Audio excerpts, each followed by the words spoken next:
So last episode guys ay nagkaharapan na nga itong si Asta at si Sister Lily sa isang mainit at matinding labanan. Pero ang nangyari guys ay natalo pa rin ni Asta itong si Sister Lily. At ito nga, magpapatuloy po ang episode 315 ng Black Clover. At wag po natin kalimutan na mag-subscribe at mag-follow sa ating channel para mas updated po tayo sa ating mga bagong videos.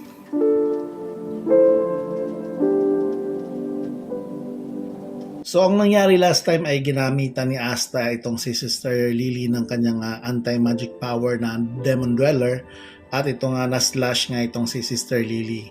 Natalo itong si Lily guys at pagkatapos ay nung natalo siya ay sinalo ito ni Asta at dinala ito sa baba. Nung nahimasmasa na si Sister Lily guys at bumalik sa kanyang sariling pag-iisip ay tinanong ito ni Asta kung okay lang ba ito at maya-maya pa ay nagsalita itong si Lily guys at nakita po natin na dahan-dahan na bumabalik ang dating katawan ni Lily. Kasi dati yung form niya guys ay na-recreate ito ni Lucio Zografis sa kanyang magic power at makikita natin ngayon na bumabalik ito sa dating niyang anyo. Nakita natin dito guys na umiiyak si Lily guys at humingi ng kapatawaran kay Asta sa kanyang mga nagawang kamalian.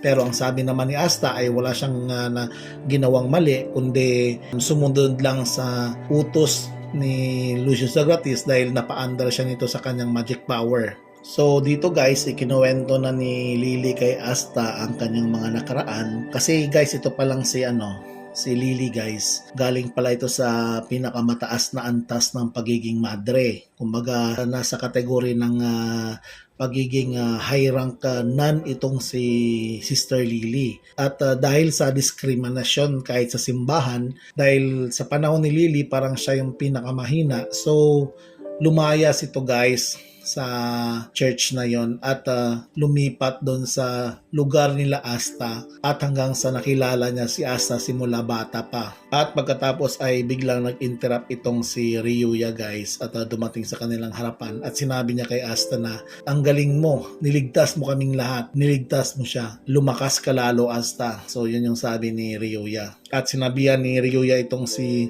Sister Lily na huwag ka mag-alala dahil makakadepend tayo kay Asta. Ililigtas niya tayong lahat. At tumingin na lang itong si Lily guys kay Asta at humingi ulit ng kapatawaran dahil sa ginawa niya. So ikinuwento dito guys ni Lily guys ang mga plano ni Lucio Zografis guys na naghanda at nagpe-prepare itong si Lucio Zografis sa isang final battle laban sa Clover Kingdom. At ang natitirang araw na lang nito ay nasa 3 araw na lang para gagawing Judgment Day ang Clover Kingdom. At ang kanyang mga plano guys ay i-combine niya ang lahat ng kanyang mga kapatid na mga Zografis, ang body, blood, and bone magic.